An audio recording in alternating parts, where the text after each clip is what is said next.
My name is Paul de Touré. I'm the content editor for the Movin'On Minutes. I'm here with Eric Schaeffer, the Senior Managing Director, Industrial and Industry X.0 from Accenture. Welcome to Movin'On. Thank you. I understand it's your third year here. It is my third year, and it's always as exciting. Wonderful. Now, I'll just start off with a very basic question. What brings Accenture to Movin'On and more generally to the world of mobility? And we're talking about sustainable mobility as well. Okay.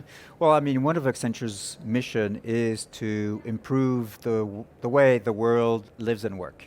And of course, mobility, circular economy, is at the core of this mission. And so we were very interested in being part of the Movin'On ecosystem, working with all the ecosystem partners in changing the world of mobility.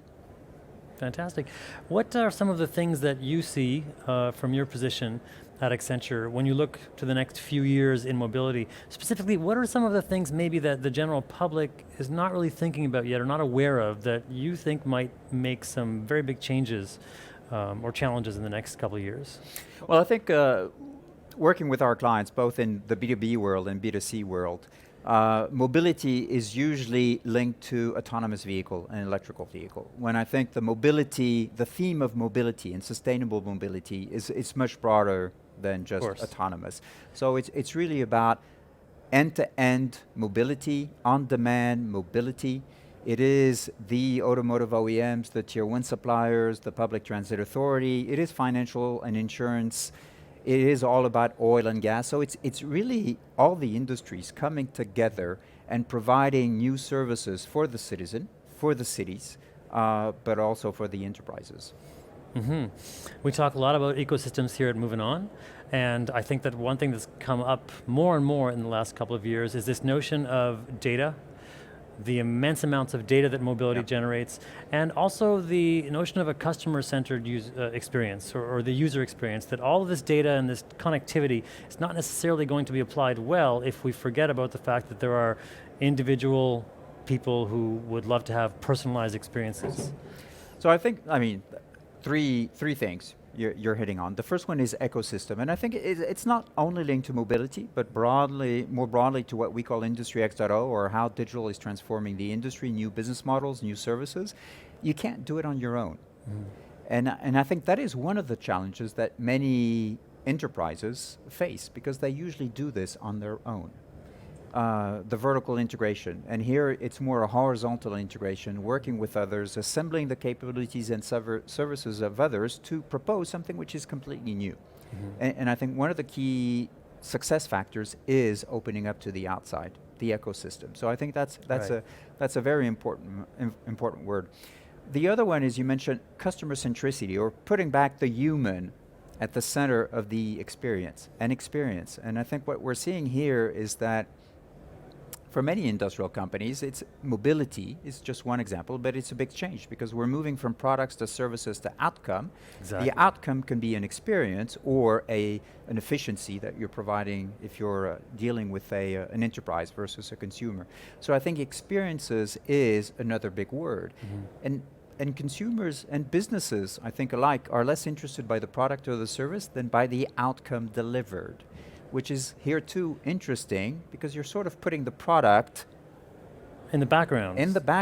And it's all about the experience and the outcome. So I think, and it's human-centered. So I think that's another important point which you mentioned. Yeah, I think as customers we tend to focus on the experience and sometimes only think about how the service was delivered when it was delivered in a way that we didn't like, or when there was a problem. Agree. And the product becomes a platform to deliver services or deliver experience. So we tend to forget, as you mentioned rightly, we're putting the product in the background, and this is honestly at the core of many industrial companies because they are product-making companies. Yeah. So a big challenge for them. But I think, mobility, with all the benefits it provides to society and for the citizen, is something which will force the industrial manufacturers to sort of change.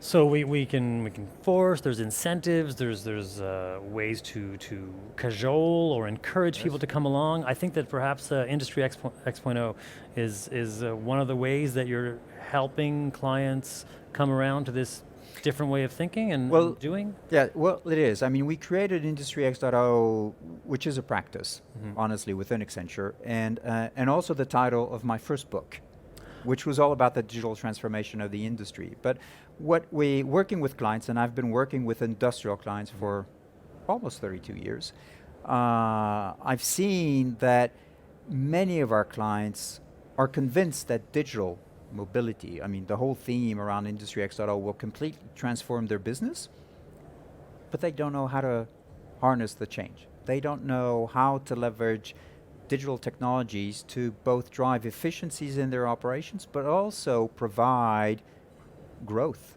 innovation for these companies. And mobility is clearly an innovation and growth space for many of my industrial clients. Absolutely. So we created this practice about 3-4 years ago, and we're about 13,000 people now working in this space, helping consumer goods companies, because they are part of the mobility ecosystem, the automotive OEMs, the tier 1 suppliers, public transit authorities, to understand these new business models, these new services and the new business models, and how they should adapt.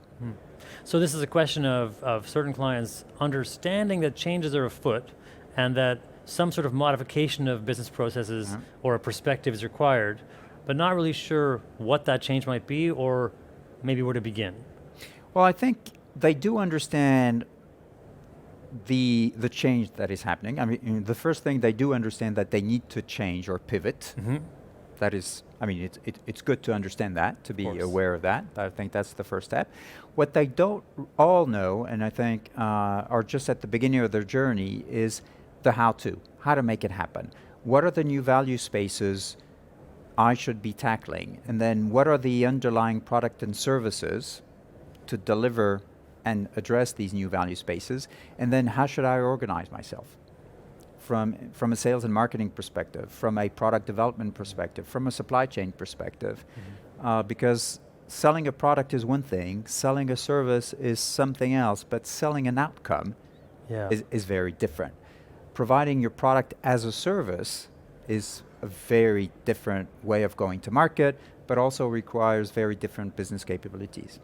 People talk a lot about post-industrial economy and the fourth industrial revolution, and for many of the companies that have been established for, in some cases, a century or more, and came from an industrial background where you could point to the widget that you made and explain why it was better than the competitor's widget, and this is how much it costs, and you're going to be satisfied with it. And now, as you say, an outcome is something you can define, but it can be more amorphous. Agree. And experience and outcome beats features, which is, I mean, easier to say, easy to understand, but difficult then to harness. How do you engineer an experience? Right. And how do you combine developing an experience with developing a product, which is hardware and software, and combine the three? Very different. How do you use your car as a platform to deliver an experience? So it's not about horsepower anymore, it's really about the experience you provide. And this is a challenge that the automotive OEMs, but the tier 1 suppliers are facing.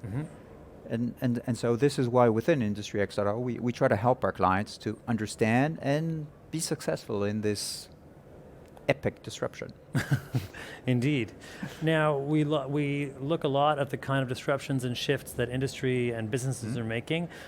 Businesses don't operate in a vacuum. There's a municipality in the form of a city, and of course there's regulations, there's policies. Do you see a role for Accenture, for instance, in helping advise some of the regulators or the policymakers on how they can best assist corporations in succeeding in this new environment? Well, we don't directly assist the government organization or policymakers. We do this with our clients, and we're part of the ecosystem, helping our clients better understand what are the impact, what are the norms, the standards, what are the new policies that would help develop their new business models. So we're just part of that ecosystem, and working with both policymakers and industrial companies to try to find the best way to collectively move forward for the benefit of both society and the industry. I see. I wanted to ask you a question that I ask some people, which is, What is something that you know or believe from your vantage point that perhaps other colleagues in a similar field would think is crazy or wrong? Well, what I do, I mean, I've got a few beliefs. Now, maybe they're widely shared, but there's one belief, I've got a strong belief that this whole digital disruption, what is at the core of this digital disruption? Because I think so, I've got a strong belief that it's all about the product and that the product, smart and connected, is at the core of the transformation. And if you get your product and service strategy right, you will be successful, because understanding the products or reinventing your products, which is, by the way, the title of my second book, Okay. which was released, Reinventing your product. Reinventing the Product, which was released last March in Europe and in North America, that if you do reinvent your product, that will help you, of course, reinvent your business. But it helps you both drive efficiencies in your operations as well as drive top line growth. So it's all about the product and understanding and imagining the product of tomorrow and the new value spaces you can capture and create. So sometimes when people are focused on market share or a particular marketing strategy, of course these things are important. They are important. But I do think, I mean, many of our clients sort of understand, the customer's changing. So how do we interact differently with the customer, which is critical? Or how do I leverage digital technologies to drive operational efficiencies? Critical. But they often forget, what is the product and services of tomorrow? What will the consumer or the enterprise request from my company? And so it is all about reinventing the products and the services, which will then drive the way you go to market, and which will also drive the capabilities that you have to have internally. To be able to deliver these things on a consistent basis. To be able to deliver these things, yes. Now, Accenture is a global company. Do you find that there are certain trends that are localized geographically, or is it the case that when you work with other global clients, they pretty much have an overall view of how they're going to approach their market as well? I think they've got, honestly, an overall view. I mean, there's less and less, although you need to act local, you need to behave global. Of course. And if you look at the automotive space, I mean, it is in North America, it's in Europe, and it's in China. Right. As well as in Japan. But China is the main focus of many of the German OEMs, of many of the Japanese and the North American OEMs. So although China is very different from the rest of the world, it is all about electrical, it is all about mobility, it is all about autonomous, and these are trends that you find all over the world. So while focusing on a local market, you need to be global. Right. Especially as these trends, autonomous, electrical, connected vehicle, for example, require significant amount of investments. Of course. Which you cannot afford for a single market. So you need to leverage them on a global basis. And also what we're seeing, for example, with the German OEMs, they are working together to leverage and share the investments to be able to tackle these new challenges. Yeah, I know that for some of the German OEMs, I was actually personally surprised to see how closely they'll operate on some things. In a space where we're mostly, when we think about cars, people tend to think of specific nameplates and brands, and we tend not to think of them necessarily, working closely together. But the investments required are so huge that not one company can afford them. And so you do need to pool in resources to be able to tackle them, to tackle these challenges. And then also not one company has all the skills required. And so this is what happened in Germany, and you've seen the recent press with maybe FCA, so Fiat Chrysler and Renault, working more closely together. Same objective, bringing together, finding synergies, pulling in resources to better address the market challenges. And if we look at vehicles and increasing amounts of connectivity, it's very rare to have that level of expertise in connected digital technology in-house if you're an OEM. So it's a matter of finding the right types of partners and then evolving again with them. Fully agree. I mean, most of the OEMs, and I think it's true for any industrial companies, were really focused on the box, the mechanical, the hardware, because that's where the value of the product was before. It was really around the hardware. We've seen in the last decades that the value shifting from hardware to electronic, electrical, to embedded software, now to digital technologies. Where does the value of a product come from? Digital. Digital inside, intelligence, digital outside, the experience. This is where the value comes from. And when you look at engineering departments of OEMs or pump manufacturers, what do they have in-house? Hardware, mechanical, electrical, electronics. Software? No. So you need to partner and access these. And digital data scientists, artificial intelligence engineers, they do not have these skills internally. And everybody's fighting for these skills. So this is where you need to partner with others that know that, for them, that's their core skills. In one of the working sessions I helped research, there was an interesting question about the longevity of certain products. If you look at, for instance, a car, even a very well-made car, it's measured in years or decades. That's it. And yet these days, when cars get more and more connected and more digital, although the hardware that underpins that connectivity might be very durable, the software itself is evolving much more quickly than the lifespan of a car. Fully agree. So It's kind of like a smartphone changes every couple of years. So you've got different clock speeds, which you need to integrate. And you're right, but you're forgetting one. So you've got that hardware, which I agree is a 7 to 10 years longevity. You've got the software, which every year, every 3 months, every 2 weeks, you've got to update. And then you've got the experience. The experience. And that has its own life cycle, and the experience is more, instantaneous. Depending on your mood, you'd like your car to help you relax.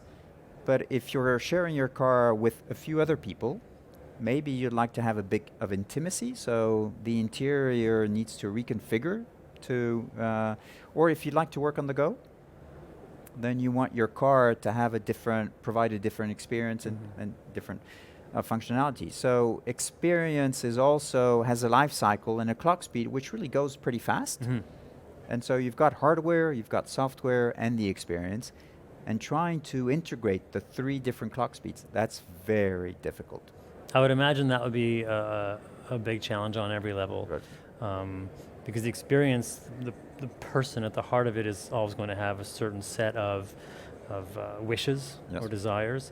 And if I want a mobile office, or I want a parlor or a lounge where I can speak with my colleagues, or I just need a place where I can rest on the way to my destination, these are 3 easily defined things, but it's not necessarily obvious how to, from a manufacturing point of view or a service point of view, to provide keep these experiences well delivered or even a premium quality when everything changes so quickly. And then also what we're seeing with many of our clients, and I think it is an expectation of many of the consumers, it would be one, as if I consider myself as a consumer, is that what I call the digital continuity between your home, your vehicle, and your workplace.